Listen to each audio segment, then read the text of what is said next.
Ayan po si sir guys, oh. Umakyat po siya sa 106 diversion. Tapos may may pasahero po na ano sa Grand Terminal, 3 kanina. Ibigla niya pong pununit, hindi pa nga siya nagbilang. Si sir. Magko-cross-check ako eh. Di ba?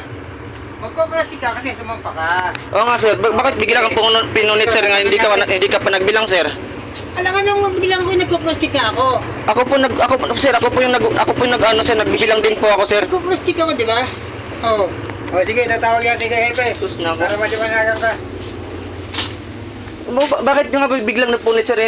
Nagchi-checking nga ako sir kasi may sobra, may ano po, may... Ang ticket niya kasi grand lang. Oo nga po kasi diversion. Diretso siya ng pier. Diversion po. Kailangan mo siyang tikitan ng bago. Sir, diversion pa lang yung sir, umakyat ho kayo sir.